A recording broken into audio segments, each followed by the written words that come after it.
கர்த்தருடைய வார்த்தையை கேட்க அவளோடு வந்திருக்கிற உங்கள் ஒவ்வொருவரையும் ஆண்டவர் ஆசீர்வதிப்பாராக. கடந்த சில மாதங்களாக நாம் தானியேல் தீர்க்கதரிசியின் புஸ்தகத்தை தியானித்து கொண்டு வருகிறோம். இன்றைக்கும் கூட நம்முடைய தியானத்திற்காக தானியேல் தீர்க்கதரிசியின் புஸ்தகம் 10ஆம் அதிகாரத்தை நாம் எடுத்துக்கொள்ளுவோம். பழைய ஏற்பாட்டிலே 1045ஆம் பக்கத்தில் இருக்கிறது. தானியேல் 10ஆம் அதிகாரம் 1ஆம் வசனத்திலிருந்து வாசிக்கிறேன். தீர்க்க தரிசன புஸ்தகங்களை நாம் வாசிக்கும் போதெல்லாம் இனி சம்பவிக்கிறவைகள் என்ன, உலகத்தின் முடிவு என்ன, கர்த்தருடைய வருகை எப்பொழுது இருக்கும், ஆழமான ரகசியங்களை நாம் அறிந்து கொள்ளுகிறோம். தானியேலின் தீர்க்கதரிசியின் புஸ்தகம் இனி வரப்போகிற காலங்களை நமக்கு தெரிவிப்பது மட்டுமல்ல, வரப்போகிற காலத்துக்கு நம்ம எப்படி ஆயத்தப்படுத்திக் கொள்ள வேண்டும் அதையும் நமக்கு தெரிவிக்கிறது. வேதத்தில் 1725 வசனங்கள் கர்த்தருடைய வருகை குறித்து, கடைசி காலங்களை குறித்து பேசுகிறது. புதிய ஏற்பாட்டிலே 11 வசனங்களுக்கு ஒரு வசனம் வீதம் இனி சம்பவிக்க போகிற காரியங்களை குறித்து வேதம் சொல்லுகிறது. பழைய ஏற்பாட்டிலே மாபெரும் தீர்க்கதரிசியாக தானியேல் விளங்கினார். புதிய ஏற்பாட்டிலே மாபெரும் தீர்க்கதரிசியாக யோவான் அப்போஸ்தலன் விளங்கினார். தானியேலும் தேவனுக்கு பிரியமானவர் என்று அழைக்கப்பட்டார். யோவான் அப்போஸ்தலன் கிறிஸ்துவுக்கு அன்பானவர், ஆண்டவருக்காக பாடு செய்தவர். அவரும் ஆண்டவருக்கு பிரியமானவர் என்று அழைக்கப்பட்டார். 2 பேருக்கும் பரலோக தரிசனம் கிடைக்கும் போது தானியேலுக்கும் ஏறக்குறைய 90 வயது, அதே நேரம் அப்போஸ்தலனாகிய யோவானுக்கும் 90 வயது. தானியேல் மற்றவருடைய தீர்க்க தரிசன புஸ்தகங்களை வாசித்து விசேஷமாக எரேமியா தீர்க்கதரிசியின் புஸ்தகத்தை வாசித்து அந்த தீர்க்க தரிசனங்கள் நிறைவேறுதலை குறித்து கண்ணும் கருத்துமாய் இருந்தார். அதனால் அப்போஸ்தலனாகிய யோவான் இயேசு கிறிஸ்து சொந்த வாயினாலே வருகிற அடையாளங்கள் எல்லாம் சொன்னாரே. மத்தேயு 24ஆம் அதிகாரத்தில், மார்க்கு 13ஆம் அதிகாரத்தில், லூக்கா 21ஆம் அதிகாரத்தில் அந்த வருகையின் அடையாளங்களெல்லாம் மனதில் வைத்து கர்த்தருடைய வருகைக்காக அவர் ஆயத்தமாகி கொண்டிருந்தார். இப்பொழுது இந்த 10ஆம் அதிகாரத்துக்குள்ளே நாம் செல்ல போகிறோம். 10ஆம் அதிகாரத்தில் 1 முதல் 3 வசனங்களை வாசிக்கும் போது தானியேலுக்கு இருந்த அக்கறை, இஸ்ரவேல் ஜனங்கள் மேல் உள்ள அக்கறை, எருசலேமிலே தேவாலயம் கட்டப்பட வேண்டுமே என்கிற ஒரு அக்கறை, அதை குறித்து நாம் வாசிக்கிறோம். அதற்கு பிறகு தானியேல் 10ஆம் அதிகாரம் 4ஆம் வசனத்திலிருந்து 14ஆம் வசனம் வரையிலும் தானியேலுக்கு ஏற்பட்ட ஒரு அற்புதமான தரிசனத்தை குறித்து, அதில் இயேசு கிறிஸ்து எப்படி அவருக்கு வெளிப்பட்டார் என்பதை குறித்து வாசிக்கிறோம். தானியேலை சந்தித்த 3 முக்கியமான நபர்கள் உண்டு. ஒன்று கேப்ரியேல் தூதன், அடுத்தது மிகாவேல் தூதன், அடுத்தது நம்முடைய ஆண்டவராகிய கர்த்தர். அதை குறித்து 4ஆம் வசனத்திலிருந்து 14ஆம் வசனம் வரையிலும் நாம் வாசிக்கிறோம்.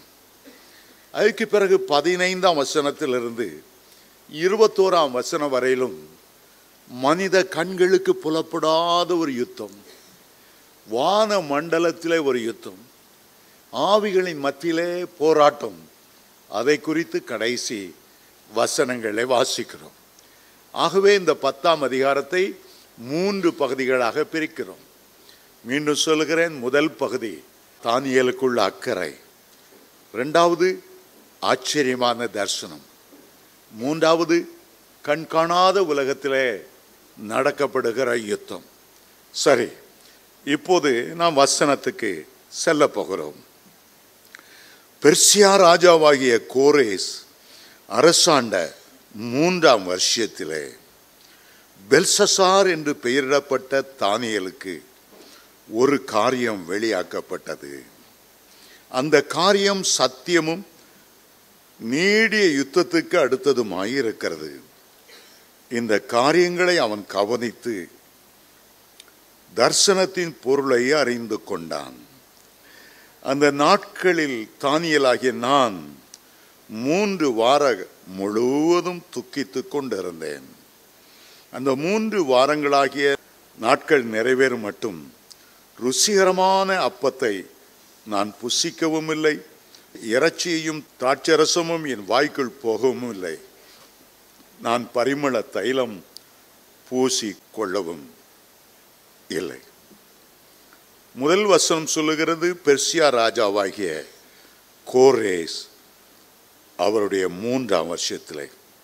நீங்கள் 9ஆம் அதிகாரத்தை வாசிப்பீர்கள் என்றால் அகசுவேறு ராஜாவின் முதல் வருஷத்தில் என்று ஆரம்பிக்கிறது. கிபி 538 அதை எழுதுகிறார். இந்த 9ஆம் அதிகாரம் எழுதிய 4 வருஷங்கள் கழித்து இந்த 10ஆம் அதிகாரத்தை எழுதுகிறார். கோரேசின் 3ஆம் ஆண்டு, கிபி 534ஆம் ஆண்டு. இந்த ரெண்டுக்கும் இடையில 4 வருட காலங்கள் கடந்து போனது. அதுக்கு பிறகு தானியேலுக்கு ஒரு காரியம் வெளிப்பட்டது.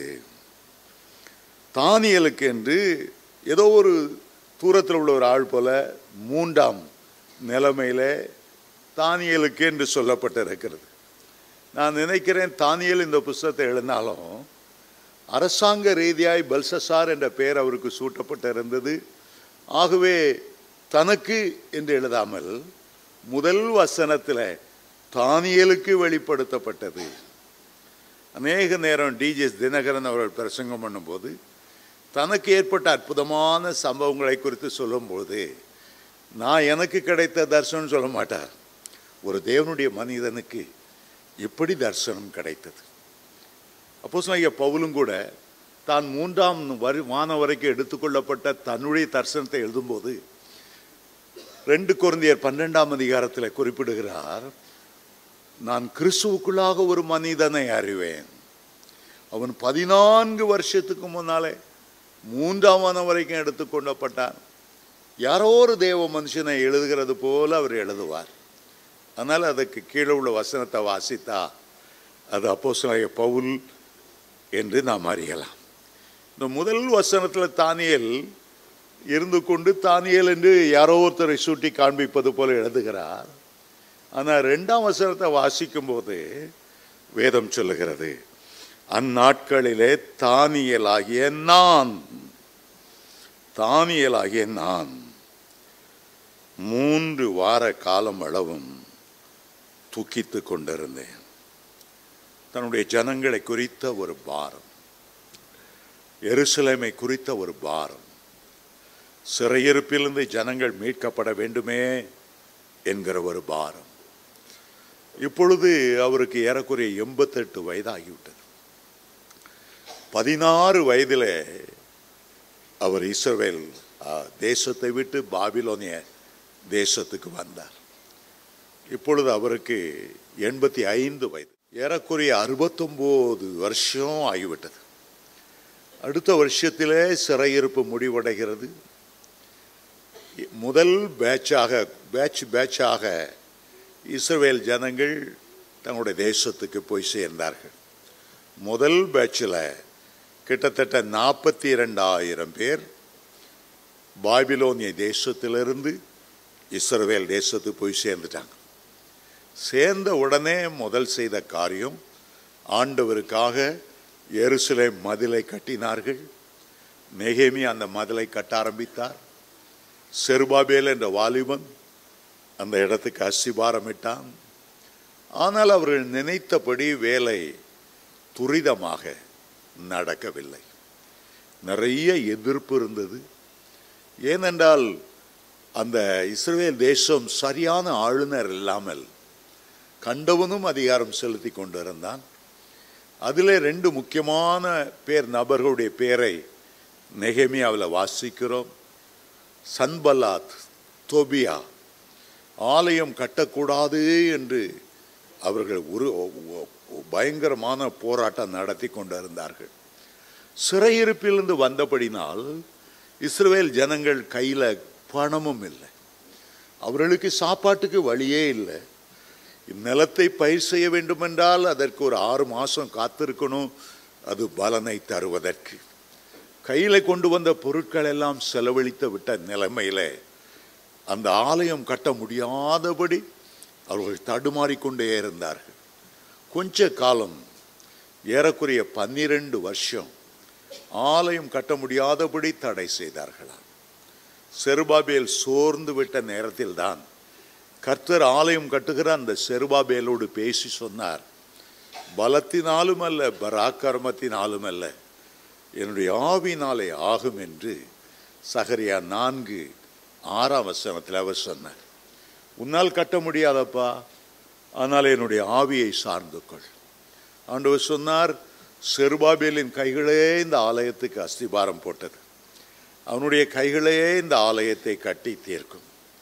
செருபாபேல் கைகளில் உள்ள தூக்கு நூலை கர்த்தருடைய கண்கள் சந்தோஷமாய் பார்க்கிறது, சந்தோஷமாய் பார்க்கிறது. செருபாபேலை ஆண்டவர் உற்சாகப்படுத்தினார். மறுபக்கம் எதிர்த்து நின்ற சாத்தானை பார்த்து சொன்னார், பெரிய பர்வதமே, பெரிய எதிர்ப்புகளே, ஆலயம் கட்ட முடியாதபடி வந்திருக்கிற போராட்டங்களே, நீங்கள் எம்மாத்திரம் செருபாபேலுக்கு முன்பாக நீ சமபூமியாவாய். தலைக்கல்லை அவன் கொண்டு வருவான். எந்த தலைக்கல்லை நேபுகாத் நேச்சார் கண்டாரோ, வீடு கட்டுகிறவர்கள் ஆகாது என்று தள்ளப்பட்ட அந்த தலைக்கல் இந்த வீடு கட்டுகிறவர்களுக்கு மூளைக்கல்லாய் மாறிற்று. தலைக்கல்லை கர்த்தர் கொண்டு வருவார். கையினால் பேர்க்கப்படாத அந்த கல் ஒரு பெரிய பர்வதத்திலிருந்து பெயர்ந்து உருண்டு வந்து உலக சாம்ராஜ்யங்களாகி அந்த சிலையை மோதி அடித்து அதையெல்லாம் நிரப்பினதைப் போல ஆண்டவர் இந்த உலகத்தை ஆளுகிற காலங்கள் வருகிறது. சரி, தானியேல் இப்போது இதையெல்லாம் கேள்விப்படுகிறார். ஒரு பக்கம் ஜனங்கள் இஸ்ரவேலுக்கு பயணமாக ஆரம்பித்து விட்டார்கள். போனவர்கள் பல நிந்தைகளை அனுபவித்தார்கள். நெகேமியாவை வாசிக்கும் போது எருசலேம் அலங்கம் சுட்டரிக்கப்பட்டு கிடந்த ஒரு கோரமான காட்சி கண்டு நெகேமியா 1-4 அதற்காக அவன் அழுதி புலம்பி சில நாட்கள் மௌனமாய் இருந்து அதுக்கு பிறகுதான் அவன் ஜெபம் பண்ண ஆரம்பித்தான். அதுபோல இங்கே தானியேல் ஜெபம் பண்ண ஆரம்பிக்கிறார். மற்றவர்களைப் போல அந்த 85ஆம் வயதிலே பழுத்த முதிர்ந்த நிலைமையிலே சிறையிருப்பிலே இருந்து மீட்டெடுக்கப்பட்டு தன்னுடைய தேசத்துக்கு போக விரும்பவில்லை.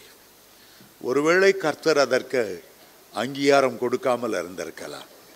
நீ கடைசி வரை நீ பாபிலோனில் இருக்கணும், பல காரியங்களை நான் உனக்கு சொல்ல போகிறேன், அவைகளெல்லாம் நீ எழுத வேண்டும். ஆகவே ஒருவேளை தானியேலுக்கு தன்னுடைய தேசம் திரும்பி போகணுன்னு ஆசை இருந்தாலும் பழுத்த பழமாகிய 85 வயசுக்கு மேலே நம்ம அங்கேருந்து என்ன செய்ய போகிறோம்? இங்கிருந்து தேவ ஜனங்களுக்காக நாம் உபவாசம் பண்ணி ஜெபம் பண்ண போகிறேன். ஒரு அக்கறையுள்ள ஒரு தீர்க்கதரிசி, தன் ஜனங்களை குறித்த ஒரு பாரமுள்ள ஒரு தீர்க்கதரிசி. ஏதோ செய்தியை கேட்டுவிட்டு ஒரு காதில் வாங்கி மறு காதில் விட்டுறாம மிகுந்த பாரம் கொண்டு அவர் ஜெபம் பண்ண ஆரம்பித்தார். அவர் பல ராஜாக்களுக்கு முதன்மந்திரியாக இருந்தவர், வேலைப்பளு அதிகமாக இருந்திருக்கும். ஆகவே முழு நேரமாய் அவர் உபவாசம் இருந்தாலும் என்று இங்கே எழுதப்படவில்லை. ருசிகரமான சாப்பாடு சாப்பிடவில்லை. பல சபைகளில் எந்த காலம் வந்ததென்றா சுய ஒடுக்கம் என்று சொல்லுவார்கள். அந்த லெந்து நாட்களில் பூச்சோட மாட்டார்கள் சகோதரிமார்கள், நான் வெஜிடேரியன் சாப்பிட மாட்டார்கள் சகோதர சகோதரிகள், குடும்பத்தில் திருமண காரியங்கள் புது மனை புகு விழா நடத்த மாட்டார்கள். கிறிஸ்துவனுடைய சிலுவை பாடுகளோடு நாங்கள் எங்களை இணைத்து கொள்ளுகிறோம் என்று சொல்லுவார்கள். சுய வெறுப்பின் காணிக்கையாக ஒரு மாதத்தின் 1 நாள் சம்பளமோ 2 நாள் சம்பளமோ தேவாலயத்திலே கொண்டு வந்து படைப்பார்கள். அதுபோலத்தான் தானியேலை குறித்து வேதத்தில் வாசிக்கிறோம். ருசிகரமான உணவு நான் சாப்பிடலை, இறைச்சி நான் சாப்பிடலை, திராட்சை ரசம் நான் சாப்பிடலை, பரிமள தைலம் நான் பூசிக்கொள்ளவில்லை. 21 நாட்களும் அவர் உபவாசத்திலே தரித்திருந்தார். பல வகையான உபவாசங்களை குறித்து வேதம் நமக்கு சொல்லுகிறது. எஸ்தர் உபவாசிக்கும் போது 3 நாட்கள் கடுமையான உபவாசம். அவள் இரவும் பகலும் உபவாசித்தாள். புசியாமலும் குடியாமலும் உபவாசித்தாள். ஒரு பயங்கர வெறி கொண்டு தன் ஜனத்தை எப்படியாவது அழிவிலிருந்து மீட்க வேண்டும், துஷ்ட ஆமானுடைய சதியிலிருந்து ஜனங்கள் பாதுகாக்கப்பட வேண்டும் என்பதற்காக தண்ணி கூட குடிக்கலாம், புசியாமலும் குடியாமலும் ஒரு கடுமையான உபவாசம். என்னுடைய வீட்டுக்கு ஒரு சன்னியாசி வருவார், அவர் எச்சு கூட ஒழுங்க மாட்டார். சிலர் அப்படிப்பட்ட சூரியன் உதயத்திலிருந்து சூரியன் அஸ்தமிக்கிற வரையிலும் ஜெபிப்பார்கள். சாமுவேல் காலத்தில் இஸ்ரவேல் ஜனங்கள் எல்லாரும் மிஸ்பாவில் கூடி வர செய்து காலையிலிருந்து இரவு வரையிலும் உபவாசித்தார்கள். ஒருவேளை உபவாசம் உண்டு. எஸ்தரை போல 3 நாட்கள் உபவாசித்தது உண்டு. 7 நாள் உபவாசம் செய்தவர் தாவீது. பத்சேபாவிடத்திலிருந்து பிறந்த குழந்தை சாவுக்காய் கடந்த போது அவன் 7 நாள் உபவாசித்து அந்த பிள்ளைக்காக ஜெபம் பண்ணினான். ஆனால் அந்த பிள்ளை குணமாகவில்லை. ஏன் தெரியுமா? அந்த குழந்தை உருவானது பத்சேபாளினுடைய கணவன் உயிரோடு இருக்கும்போதே, யுத்த களத்தில் நிற்கும்போதே தாவீதோடு கூடி அவள் குழந்தை உண்டாகிவிட்டாள். பிறகுதான் தாவீது அங்கிருந்து யுத்த களத்திலிருந்து கொண்டு வந்து மனைவியோடு சேரும்படி உற்சாகப்படுத்தினான். அவன் சேரவில்லை. ஆகவே அவனை கொன்றான். அந்த பேரில் உருவான குழந்தை ஒரு சாபத்தீடான குழந்தை. ஆண்டவர் அதை விரும்பவில்லை. அதன் விளைவாக தாவீதுக்கு ஏராளம் சாபங்கள். அப்சலோம் அவனுக்கு விரோதமாய் எழும்பினான். அம்மோன் தன்னுடைய காலத்திலே அடித்து கொலை செய்யப்பட்டான். பயங்கரமான சாபங்கள். ஆகவே அந்த குழந்தையும் அந்த சாபத்தை சுமந்தது. 7 நாட்கள் தாவீது உபவாசம் பண்ணியும் கர்த்தர் மனம் இறங்கவில்லை. ஆகவே அந்த குழந்தைக்காக 7 நாள் அவர் உபவாசம் பண்ணினார். தானியேல் 21 நாள். இது முழு உபவாசம் என்று சொல்ல முடியாது. சில வேளைகளில் சில நோயாளிகள் இருப்பாங்க, டயபெட்டிஸ் நோய் இருக்கும், நிறைய மாத்திரை சாப்பிடுவாங்க, சிலர் இன்ஜெக்ஷன் போட்டுட்ருப்பாங்க. டாக்டர்ஸ் அட்வைஸ் என்ன, இந்த நேரத்தில் நீங்கள் ஃபுல்லாக உபவாசம் பண்ணக்கூடாது, உபவாசம் பண்ணுனா பிரச்சனை ஆகிவிடும். ஆகவே நிறைய பக்தர்கள் என்ன சொல்கிறாங்க, உன்னுடைய சாப்பாட்டை கொஞ்சம் குறைச்சிக்க. காலையில் 5 இட்லி சாப்பிட்றியா, இப்போ 1 இட்லி சாப்பிட போதும். ஃபாஸ்டிங்கில் ஃபாஸ்டட் லைஃப், உபவாசம். 5 இட்லி சாப்பிட்டேன்னா 2 இட்லி சாப்பிட்டுக்க. மத்தியானம் 3-4 கரண்டி போட்டு சாப்பிட்ற ஆள் ஒரு அரை கரண்டி போட்டு சாப்பிட்டுக்க. இதை ஃபாஸ்டட் லைஃப் என்று சொல்லுவாங்க. முழுக்க ஃபாஸ்டிங் இல்லை, ஆனால் கொஞ்சம். சிலர் சொல்லுவாங்க, நான் காலிலேருந்து சாயங்காலம் வரை நான் ஃபாஸ்டிங் இருப்பேங்க, சாயங்காலத்தில் கொஞ்சம் கஞ்சி வச்சு அப்படியே குடிச்சிடுவேன். சௌர துதி சங்கர் தெரிஞ்சிருக்கும், திருப்பத்தூருக்கு வருவார். அவருக்கு வயிற்றில் ரொம்ப அல்சர். ஆகவே அவர் சொல்லுவார், இட்லி எடுத்து கப்பில் நல்லா கரைச்சி அப்படியே குடிச்சிடுவார். என்னென்னா ட்ரிங்க்ஸ் அலவுடான், சாலிடு ஃபுட்டு அலவுடு இல்லையா, அதுக்காக இட்லியை கரைச்சி குடிச்சிடுவார். நானும் ஃபாஸ்டிங் இருக்கிறேன். ரொம்ப நல்லதான். சிலர் முடியாது, கட்டாயப்படுத்த முடியாது. இளமையில் நல்லா ஃபாஸ்டிங் இருப்பாங்க. சிலர் வயது செல்ல செல்ல அவங்களால ஃபாஸ்டிங் இருக்க முடியாது. வேதத்தில் 40 நாட்கள் உபவாசம் இருந்த பக்தர்கள் உண்டு. மோசே 2 முறை 40 நாட்கள் உபவாசம் இருந்தார். சில வேத பண்டிதர்கள் 3 தடவை அவர் இருந்தார் என்று சொல்லுகிறார்கள். சிலர் 2வது தான் 2 இடத்துல எழுதியிருக்குது, எல்லாம் சேர்த்து 2 தடவை தான் இருந்தார். சிலர் சொல்கிறாங்க இல்லை இல்லை 3 தடவை இருந்தார். நம்ம வீணாய் அவங்ககிட்ட போய் ஏன் சண்டை போடுவானே, 2 தடவையாக இருக்கட்டும் 3 தடவையாக இருக்கட்டும் பரவாயில்ல. அதற்கு அடுத்தபடி 40 நாள் உபவாசம் இருந்தது எலியா. தேவதூதன் கொடுத்த உணவிலே பலம் கொண்டு தன்னுடைய அறையை கட்டி கொண்டு 40 நாட்கள் ஒரே ஓட்டமாக ஓடினாராம். 3வது உபவாசம் இருந்தது நம்முடைய ஆண்டவராகிய இயேசு கிறிஸ்து. அவர் 40 நாட்கள் உபவாசம் இருந்ததை மத்தேயு 4ஆம் அதிகாரத்திலும் வாசிக்கிறோம், லூக்கா 4ஆம் அதிகாரத்திலும் வாசிக்கிறோம். ஒரு ஊழியத்தை ஆரம்பிப்பதற்கு முன்பு தன்னை பலத்தினால் எடைகட்டி கொள்ள பரிசுத்தாவின் அபிஷேகத்தால் நிரம்பி இருக்க அவர்கள் எல்லாம் உபவாசம் இருந்து ஜெபம் பண்ணார்கள். இயேசு உபவாசம் இருந்து ஜெபம் பண்ணார். ஒரு தம்பி ஆண்ட வந்து சொன்னார், அண்ணே நான் 60 நாள் உபவாசம் பண்ண போகிறேன். நான் சொன்னேன், அதெல்லாம் உனக்கு வேண்டாத காரியம். நீ இயேசுவை விட பெரிய நூதன சீஷனாக மாறிடணும்னு நினைக்காத. அவரே 40 நாள் தான் உபவாசம் பண்ணார். உனக்கு ஆவிக்குரிய பெருமையை சாத்தான் கொண்டு வந்துடக்கூடாது. மரியாதையாக 40 நாளோட நிறுத்திக்க. 40 நாளோட நிறுத்தினா உன் உடம்பும் பாதிக்கப்படும். திருப்பி இந்த திருப்பி வயதான காலத்தில் இல்லாத வயிற்றுள்ள ஆசிட்லாம் ஃபார்ம் ஆகி இல்லாத பிரச்சனை வரும். வேதத்தினுடைய ஒரு எல்லையை மீறி அப்படி நம்ம ரொம்ப நாள் போய்கொண்டு இருக்கக்கூடாது. ஒரு நாள் நூதன சீஷனாக இருந்துடக்கூடாது. பெருமைக்குள்ள சாத்தான் தள்ளிவிடுவான். நான் உபவாசம் பண்ணேன், ஆனாலும் நான் பேய துறந்தேன். நான் உபவாசம் பண்ணேன், ஆனாலும் என் குடும்பத்தில் அப்படி நடந்தது. நல்ல உபவாசம் பண்ணுகிற நல்லது தான், ஆனால் உபவாசத்தினால அல்ல, ஆண்டவருடைய கிருபை வெளிப்படுகிறனால தான். அதில் நான் என்கிற பெருமைக்கு அங்கே இடமே இல்லை. கிரியை செய்கிறவர் கர்த்தர். இங்கே தானியேலுடைய உபவாசம் 3 வாரங்களாகிய நாட்கள். 3 வாரம் என்றால் 21 நாட்கள். ஏன் 3 வாரம் என்று சொல்லி இருக்கிறது? அது ஒரு முக்கியமான காரியம். 3 என்பது ஒரு பூரணம், வாரத்தில் உள்ள 7 நாள் என்பது ஒரு பூரணம். ஆபிரகாமின் தேவன், ஈசாக்கின் தேவன், யாக்கோபின் தேவன். ஆகவே தானியேல் ஒவ்வொரு நாளும் 3 வேளை அவர் ஜெபம் பண்ணினாராம். 3 வேளை தன்னுடைய வீட்டின் பலகணிகள் எருசலேமுக்கு நேராய் திறந்திருக்க ஒரு கால வேளையில் ஆபிரகாமின் தேவனை பற்றி சிந்தித்து ஜெபம் பண்ணியிருக்கணும்.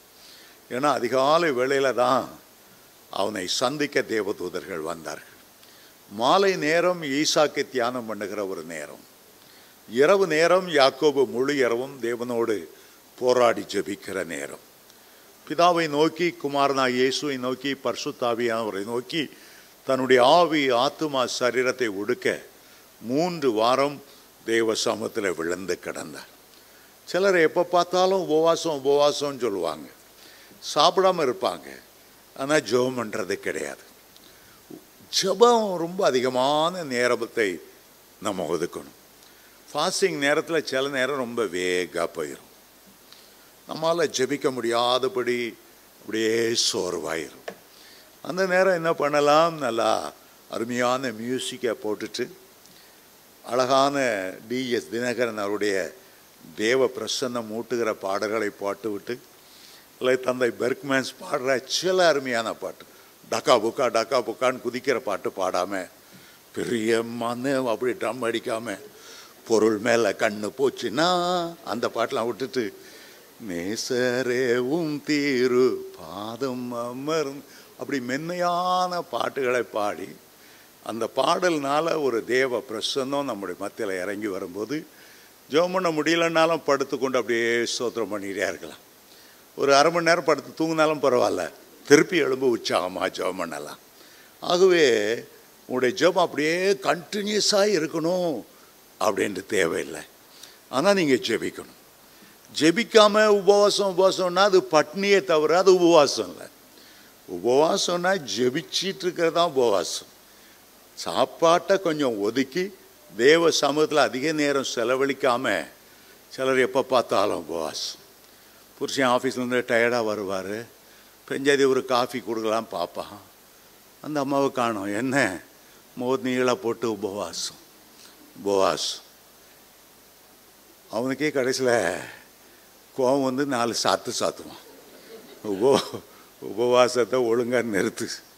புருஷன் வர்ற நேரம் முகத்தை கழுவி பவுடர் பாட்டு சந்தோஷமாக வரவேற்று காஃபி கொடுத்துட்டு அதுக்கு பிறகு ஜோமன்னு பரவாயில்ல.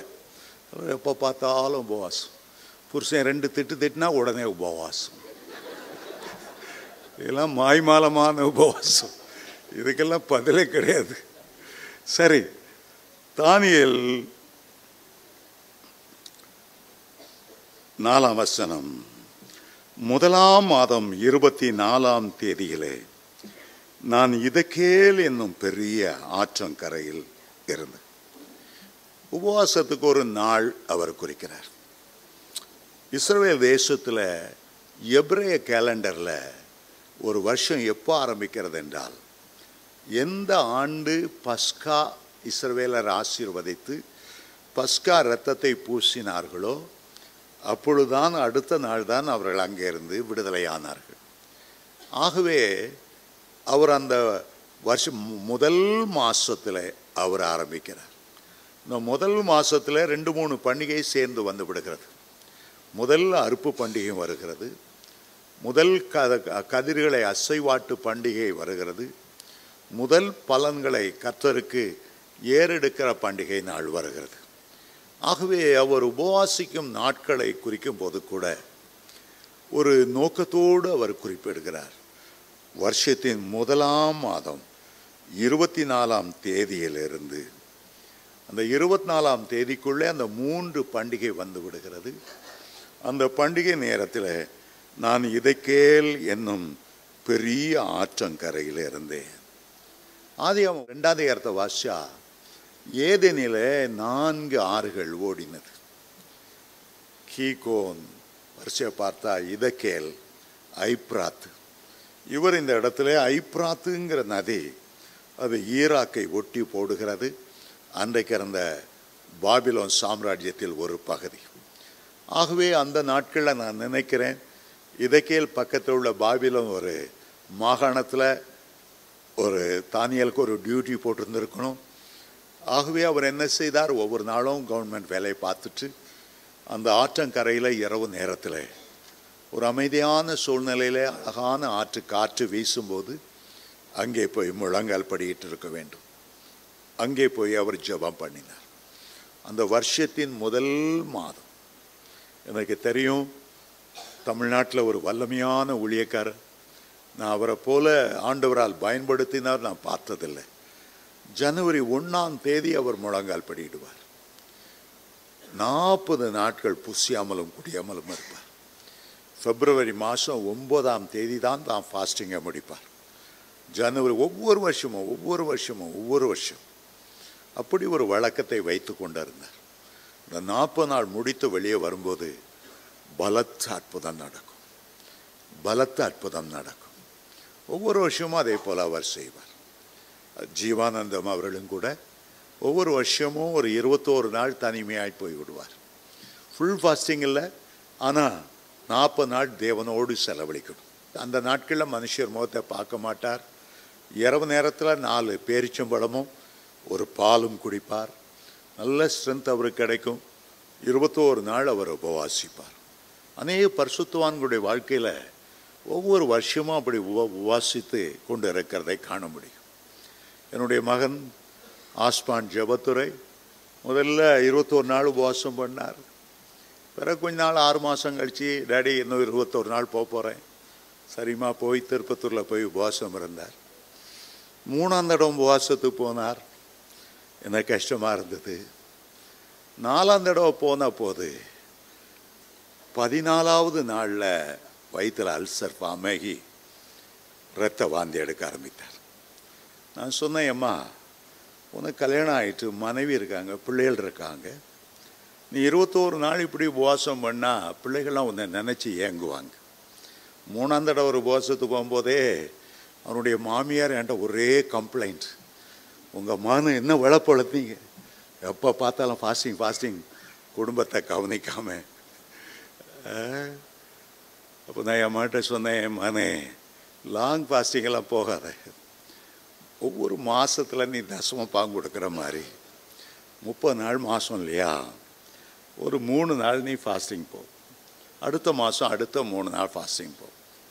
ஒரேடியாக லாங்காக போனால் நீ ஒரு குடும்பஸ்தை. மனைவிக்கு செய்ய வேண்டிய பெரிய பெரிய கடமைகள், பிள்ளைகளுக்கு செய்ய வேண்டிய கடமைகள் உண்டு.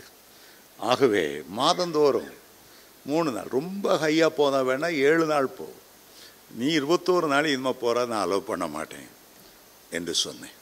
எல்லாவற்றிலும் நமக்கு ஒரு நிதானம் இருக்கணும், எல்லாவற்றிலும் நமக்கு ஒரு அளவு இருக்கணும்.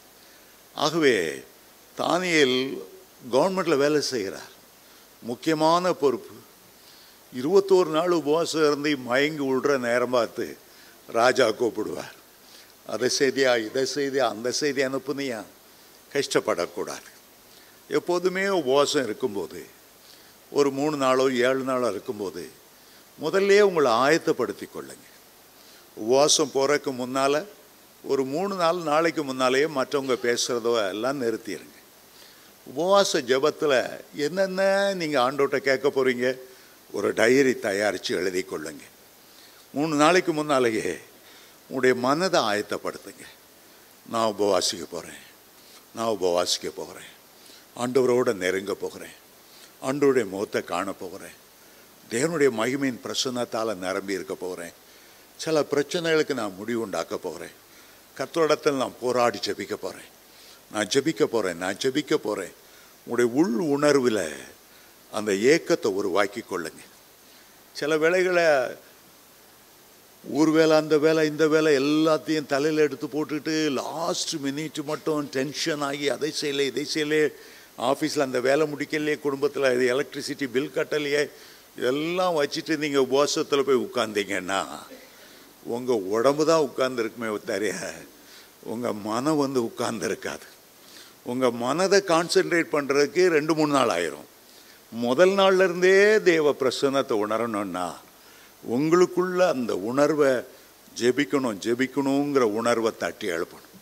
காலைல எழும்புனோடனே முகம் பார்க்குற கண்ணாடி அதில் ஒரு அட்டையில் எழுதி வச்சுருங்க, ஜெபிக்க போகிறேன், ஜெபிக்க போகிறேன், ஜெபிக்க போகிறேன். பல்லு விளக்குற இடத்துல எழுதி வைங்க.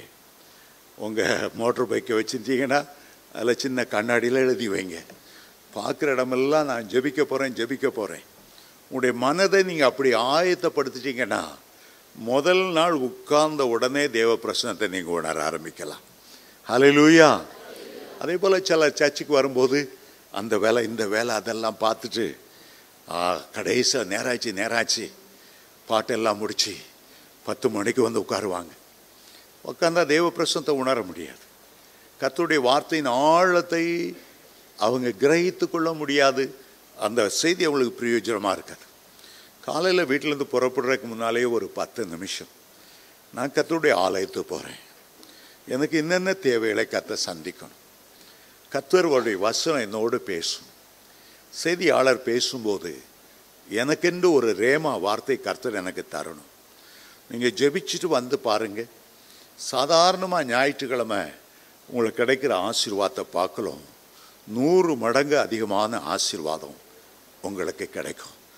தானியேல் ஜெபிக்கும்போது, ஜெபிக்க முன்னால் தனக்குள்ளே ஒரு பாரத்தை உண்டாக்கி கொண்டார். தனக்குள்ளே தேசத்தை பற்றிய பாரம், ஜனங்களை பற்றிய ஒரு பாரம், எருசலேமில் தேவாலயத்தை கட்டுவதை குறித்த ஒரு பாரத்தை தன்னுடைய நரம்புகளிலே, தன்னுடைய தசை நார்களை ஏற்றிக்கொண்டார். அதுக்கு பிறகு தேவ சமூகத்தில் வந்தபோது அந்த ஜெபம் வித்தியாசமாக இருந்தது. ஆகவே தானியேல் ஒரு அக்கறையுள்ள தீர்க்கதரிசி, ஜெபிக்கிற ஒரு தீர்க்கதரிசி. என் கண்களை ஏறெடுத்திருக்கையில் சணல் வஸ்திரம் தரித்து தமது அறையில் உப்பாசின் தங்க கச்சையை கட்டி கொண்டிருந்த ஒரு புருஷனை கண்டேன். இது யாரும் அல்ல, அவர் கேப்ரியல் தேவதூதனை கண்டார், மிகாவேல் தேவதூதனை கண்டார். ஆனால் இந்த இடத்துல வருகிறவர் இயேசு கிறிஸ்து. எப்படி யோவான் 1ஆம் அதிகாரத்தில் உயிர்த்தெழுந்த இயேசு எப்படி தோற்றமளித்தார், எப்படி வெளிப்படுத்தின 4ஆம் அதிகாரத்தில் சிங்காசனத்தின் மேல் வீற்றிருந்தவர் எப்படி தோற்றமளித்தார், அதற்கு ஒப்பான ஒரு தோற்றம் அளித்தவராய் இயேசு கிறிஸ்து தாமே கடந்து வந்ததை இந்த வசனங்களிலே வாசிக்கிறோம். அவருடைய சரீரம் படிக பச்சை போல இருந்தது. முதலாவது அவருடைய சரீரத்தை குறித்து அங்கே சொல்லுகிறார். அந்த சரீரம், அவருடைய முகத்தை சொல்லுகிறார், அவருடைய பிரகாசத்தை சொல்லுகிறார், அவருடைய கண்களை சொல்லுகிறார், அவருடைய புயங்களை, அவருடைய கால்களை சொல்லுகிறார், அவருடைய வார்த்தைகளை சொல்லுகிறார். இந்த 5ஆம் வசனமும் 6ஆம் வசனமும் இயேசு கிறிஸ்துவினுடைய தெய்வீகத்தின் சாயலை நாம் பார்க்கிறோம். அவர் மனுஷகுமாரனாகவும் இருந்தார், தேவகுமாரனாகவும் இருந்தார். உயிர்த்தெழுவதற்கு முன்பாக 33.5 வருஷம் மரியாளின் குமாரனாக 6 அடி உயரமுள்ள மனுஷனாக, மனுஷகுமாரனாக காட்சியளித்தார். ஒரு தெய்வீக பரிபூரணத்திலிருந்து கொஞ்ச காலம் மனுஷகுமாரனாக இருந்தார். மரியாள் மனுஷத்துக்கு தாயே தவிர அவருடைய தெய்வீகத்துக்கு தாய் அல்ல. மரியாளுக்கு முன்பாகவே அவருடைய தெய்வீகம் இருந்தது. ஆபிரகாமின் காலத்திலேயே அவருடைய தெய்வீகம் இருந்தது. தானியேலும் அவருடைய தெய்வீகத்தை கண்டார். பஸ்கா ஆட்டுக்குட்டியாக இருந்தார். அக்கினி ஜுவாலையிலே உலாவுகிற மனுஷகுமாரனாய் இருந்தார். கொஞ்ச காலம் 3.5 வருஷம் அவர் பூமியிலே மரியாளின் மகன் எனப்பட்டார். சிலுவிலே அறையப்படும் போது அந்த உறவை முற்றிலும் முறித்தார். ஏன்னா இன்னும் அவர் மனுஷகுமாரனாய் இருக்க போகிறதில்லை. இனி என் தாய் அல்ல, இனி யோவானின் தாயாயிரு. என்னுடைய தாயாய் இருந்த உறவு முறை முறிந்து போனது. நான் சிலுவை மரணத்துக்கு பிறகு மனுஷீகத்தில் இருக்க போகிறதில்லை. ஆகவே அதுவரை இருந்த தாய் மகன் என்ற உறவை முறித்தார். ஆனாலும் தன்னை பெற்று வளர்த்ததுக்காக இன்னொருவரை அவனை மகனாக ஏற்றுக்கொண்டு அவருடைய பராமரிப்பில் இரு. ஆகவே மரியாள் தேவகுமாரனுடைய தாய் அல்ல, மனுஷகுமாரனின் தாயாக இருந்தார். ஆகவே தான் இயேசு மரியாளை பார்க்கும் போதெல்லாம், உனக்கும் எனக்கும் என்ன, என்னுடைய வேலை வரவில்லை. ஒரு தடவையாவது இயேசு அம்மான்னு கூப்பிடவே இல்லை, ஸ்திரீயே என்று தான் கூப்பிட்டார். ஏனென்றால் ஒரு தெய்வீகத்துக்கு தாய் இருக்க முடியாது. தேவாதி தேவனுக்கு ஒரு தாயோ தகப்பனோ, தேவாதி தேவனுக்கு ஒரு சகோதரனோ சகோதரியோ இருக்க முடியாது உலக பிரகாரமாய். தேவன் ஆவியாய் இருக்கிறவர். ஆகவே ஆண்டவருடைய தெய்வீகத்தை நாம் இந்த வசனத்தில் நாம் வாசிக்கிறோம். அருமையான தேவனுடைய பிள்ளைகளே, தானியேல் உண்மையாகவே இந்த தரிசனத்தை காணும்போது அதற்கான ஒரு விலை கிரயத்தை அவர் செலுத்தினார். நம்ம சும்மா தரிசனத்தை பார்த்து விட முடியாது. அதற்காக நம்முடைய நேரங்களை ஒதுக்க வேண்டும். சரீரத்தை ஒடுக்கி கர்த்தருடைய பாதத்தில் அமர்ந்திருக்கணும்.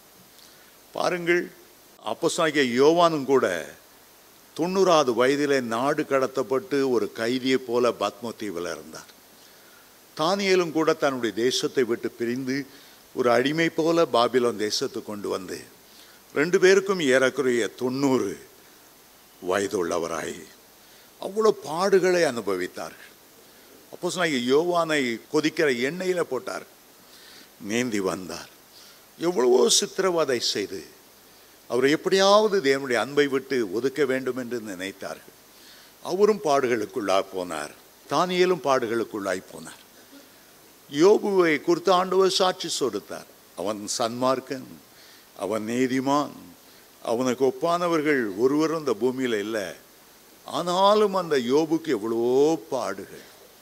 அந்த பாடுகளுக்கு பிறகுதான் 10 குழந்தைகளை இழந்து தன்னுடைய சரீரமெல்லாம் நோயினால் பாதிக்கப்பட்டு, அதுக்கு பிறகுதான் 42ஆம் அதிகாரத்தில் யோபுவில், என் கண்கள் உம்மை கண்டது, இதுவரை என் காதுகளினாலும் கேட்டேன், இப்போ நான் பார்க்கிறேன், என்ன நானே அருவறுத்து புழுதியிலும் சாம்பலையும் உட்கார்றேன் என்று சொன்னார்.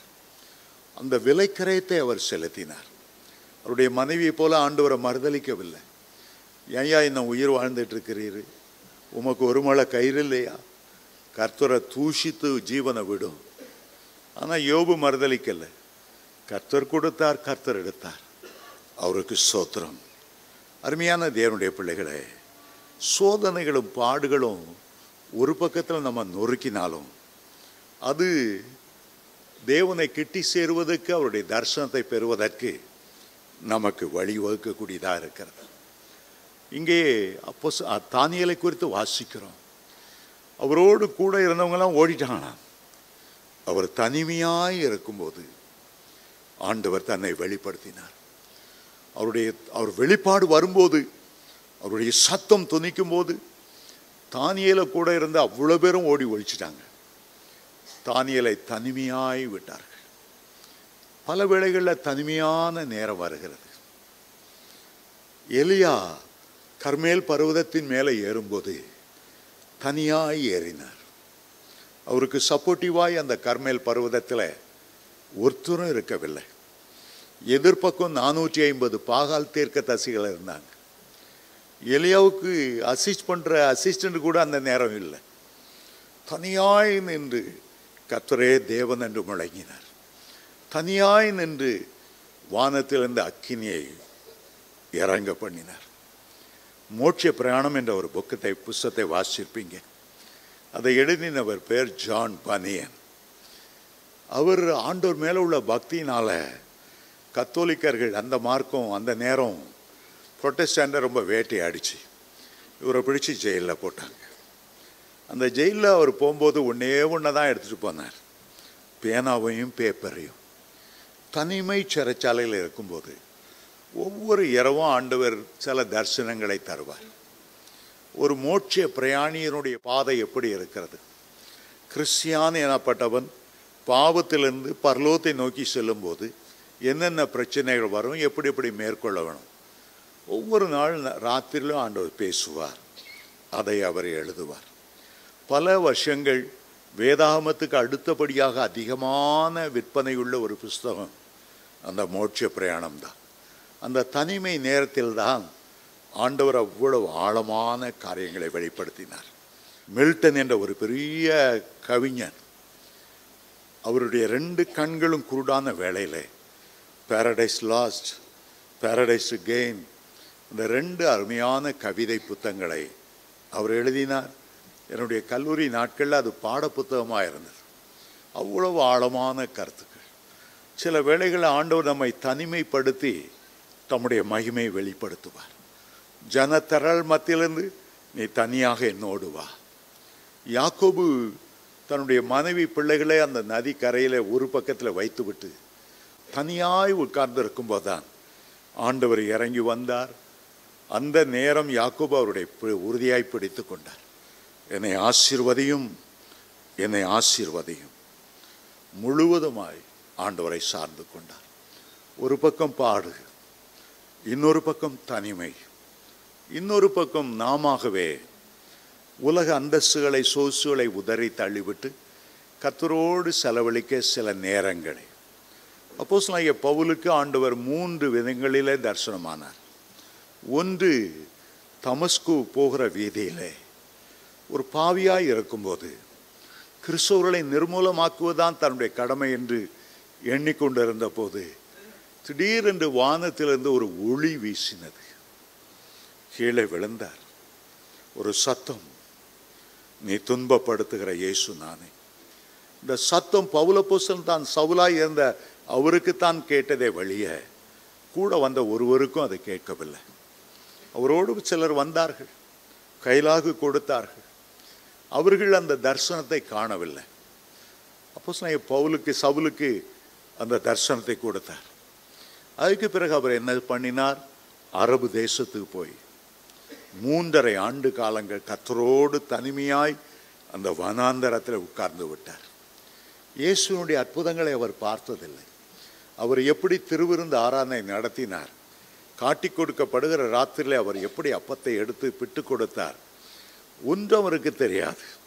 ஆனால் அந்த அரபு தேசத்திலே 3.5 வருட காலங்கள் அவர் கர்த்தரோடு தங்கியிருந்த போது ஆண்டவர் ஒவ்வொன்றாய் வெளிப்படுத்தினார்.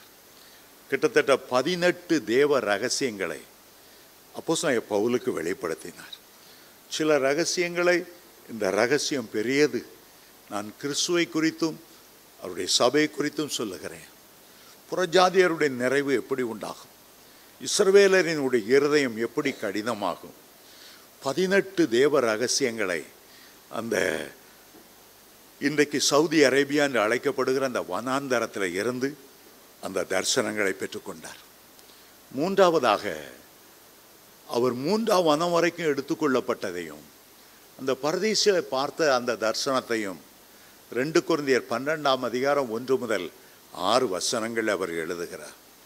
அந்த தரிசனங்களை பெறுவதற்கு, தேவனுடைய ரகசியங்களை அறிந்து கொள்வதற்கு அவர் தியாகம் செய்ய வேண்டியது இருந்தது. அவர் சொன்னார், கிறிஸ்துவை அறிகிற அறிவின் மேன்மைக்காக எல்லாவற்றையும் நான் நஷ்டம் என்று விட்டேன். எனக்கு லாபமாய் இருந்த அவ்வளவையும் நஷ்டம், அற்பம், குப்பை என்று நான் எண்ணுகிறேன்.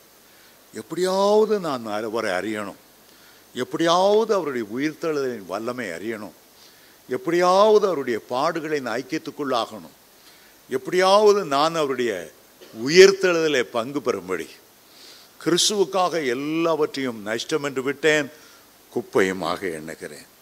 அருமையான தேவனுடைய பிள்ளைகளே, முதலாவது அந்த துன்பத்தின் பாதையில் செல்வது, நேரத்தை ஆண்டவருக்கு என்று ஒதுக்குவது, ஆண்டவரோடு தனிமையை உண்டாக்கி கொள்வது, அடுத்ததடியாக லாபமான எல்லாவற்றையும் விட்டுவிடுவது, அடுத்ததாக தேவனுக்குள் மறைந்திருக்கிற ஒரு வாழ்க்கை, கிறிஸ்துவுக்குள் மறைந்து ஜீவிக்கிற ஜீவியம். மோசே சீனாய் மலையில் ஏறினார், ஆண்டவரை பார்த்தார். ஆனாலும் அவருடைய வாஞ்ச தேவனுடைய மகிமையை காணணும், தேவனுடைய மகிமையை காணும். ஆண்டவர் சொன்னார், என் பக்கத்தில் ஒரு கன்மலை உண்டு, அந்த வெடிப்புக்குள்ளே நீ மறைந்து கொள். நீ அந்த வெடிப்புக்குள்ளே உன்னை காண்பிக்காமல் நீ மறைந்து கொள். கிறிஸ்துவுக்குள் மறைந்து இருந்த போதுதான், அந்த கன்மலையின் வெடிப்புக்குள்ளே அவன் மறைந்து இருந்த போதுதான் தேவனுடைய மகிமையை கண்டார். கிறிஸ்துவுக்குள்ளே மறைந்து ஜீவிக்கிற ஜீவி. இன்றைக்கு உலகத்தார் தங்களை காண்பிக்க வேண்டும் என்று விரும்புகிறார். கிறிஸ்துவ மார்க்கத்திலும் தங்களை வெளிப்படுத்தணும்னு விரும்புகிறாங்க. யாரை பார்த்தாலும் டாக்டரேட், யாரை பார்த்தாலும் அப்போஸ்தலன், யாரை பார்த்தாலும் பிஷப்பு, யாரை பார்த்தாலும் கார்டினல், யாரை பார்த்தாலும் பெரிய பெரிய பெரிய பட்டங்களை போட்டு வால் போஸ்ட் அடிக்கும்போது, ஓ இவர் வல்லமையான தீர்க்கதரிசி, ஓ இவர் சோமளிக்கிற வரத்தை பெற்றவர், தங்களை காண்பிக்க விரும்புகிறார். இதனால கர்த்தருடைய வருகையில் அநேகம் பேர் காணப்படாமல் போவார்கள். அதெல்லாம் பெருமைக்கு வழி வைக்கக்கூடியதாகும். ஒரு சின்ன ஒரு ஊழியத்தை ஆரம்பித்த ஒருத்தர், அதான் ஃபஸ்ட்டு அவர் சின்ன சபையை ஆரம்பிக்கிறார். அவருடைய பேரு கீழே பார்த்தேன், சீஃப் பாஸ்டர். இது ஒரு 10 சபை வச்சு அதுக்கு தலைமை போதகர்னா பரவாயில்ல, இப்போ தான் சர்ச்சை ஆரம்பிக்கிறதுக்குள்ள அதுக்குள்ள சீஃப் பாஸ்டர். இப்படி பெருமைகளும் மேட்டிமைகளும் கர்த்தர் அருவருக்கிற ஒரு காரியம். ஆண்டவர் விரும்புகிறது என்ன? நீ கர்த்தருக்குள்ள மறைந்து கொள், உன்னை நீ வெளிப்படுத்தாத. உன்னுடைய வாழ்க்கையெல்லாம் கர்த்தரை வெளிப்படுத்தணும். ஏசாயா அந்த சேராபீன்களை எல்லாம் பார்க்கும்போது 2 செட்டுகளால் முகத்தை மூடிட்டுது. எங்களை பார்க்காத, எங்கள் முகத்தில் ஆராய்ச்சி பண்ணாத, எங்கள் கண் எப்படி இருக்குது, நீல நிற கண்ணா, கருப்பு நிறப்பண்ணா, மீசை இருக்கா இல்லையா, கருப்பு முடியா, வெள்ளை முடியா, எங்களை பார்க்காத. நீ பார்க்கணுன்னா அன்பையும் இரக்கத்தையும் கிருபையும் பார்க்குற ஆண்டவரையே உன்னுடைய கண்கள் பார்க்கட்டும். ஆகவே தான் யோவான் ஸ்நானன் எப்போதும் சொல்லுவார், நான் சிறுகவும் அவர் பெருக வேண்டும், அவர் பெருக வேணும். கர்த்தருடைய வருகையில் அட்ரஸே இல்லாமல் கிறிஸ்துவுக்குள்ளே மறைந்து ஜீவிக்கிற அநேக தேவ பிள்ளைகள் பல கிராமங்கள்லேருந்து அங்கேருந்து வந்து பரலோகத்தை நிரப்புவாங்க. பரலோகம் ஒரு பெரிய சஸ்பென்ஸான இடம். ஒரு பக்தன் விதமாய் சொன்னார், யார் யாரெல்லாம் பரலோகத்தில் இருப்பாங்க, அப்படி அப்படி நட்சத்திரங்கள் போல பிரகாசித்த அவங்கெல்லாம் அங்கே வந்துடுவாங்க. நம்ம யாரை நினைக்கிறோமோ அவங்கெல்லாம் வரமாட்டாங்களாம். யாரெல்லாம் வரமாட்டாங்க, இவன் பாவிலாம் பெரிய பாவி, அவெல்லாம் அங்கே வந்துடுவாங்க. பரலோகத்தில் முதல் சர்ப்ரைஸ், எவன் வரமாட்டான்னு நினைக்கிறீங்களோ அவன் அங்கே இருப்பாங்க, எவன் வருவான்னு நினைக்கிறோமோ அவன் அங்கே இருக்க மாட்டாங்க. அடுத்த பரலோகத்தில் ஒரு பெரிய சர்ப்ரைஸ், நீங்கள் அங்கே இருக்கிறதா பெரிய சர்ப்ரைஸ். நானாக அங்கே வந்தேன், ஆண்டவர் என் மேலையா இவ்வளவு கிருபை பாராட்டினார், எனக்கா அந்த ஒளிமயமான மகிமையான தேசம். ஆகவே நமக்கு ஒரு பெரிய சர்ப்ரைஸாக இருக்கும். ஒருத்தர் பார்க்கும்போது, பிரதர் எப்படி வந்தீங்க, சிஸ்டர் எப்படி வந்தீங்க? அது தேவனுடைய கிருபை. நான் தசம பாகம் கொடுத்தேன், நான் சண்டே கிளாஸ் எடுத்தேன், நான் ஏழைகளுக்கு அப்படி செய்தேன், சர்ச்சு கட்டுறதுக்கு இவ்வளோ கொடுத்தேன். இல்லை, நம்ம பரலோகத்துக்கு எப்படி வரோம்? ஆண்டவருடைய கிருபை. ஆமென், ஹல்லேலூயா. நம்முடைய ஓட்டம் எப்படி வெற்றியோட முடியும்? ஆண்டவருடைய கிருபை. நம்ம மறைத்து கொள்ளணும். ஆகவே தான் தேவனுடைய மகிமையை காண்பதற்காக மோசே பார்த்த ஆண்டவர் சொன்னார், இந்த கன்மலையிலே நீ மறைத்துக்கொள். எலியாவை பார்த்த ஆண்டவர் சொன்னார், நீ யாரும் பார்க்காதபடி அந்த கேரி ஆற்றங்கரையில் நீ ஒளிஞ்சிக்க. அங்கே கொஞ்சம் போல தண்ணி வருது, சொட்டு சொட்டான தண்ணி.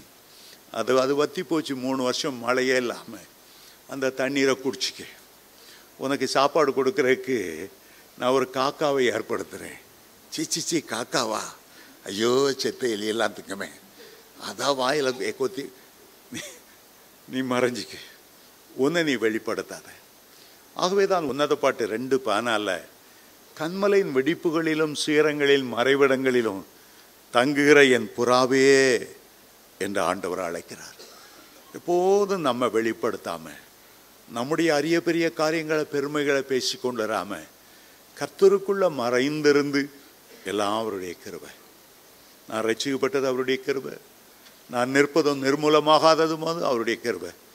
காலைதோறும் அவருடைய கிருபை எனக்கு புதிதாக இருந்தது.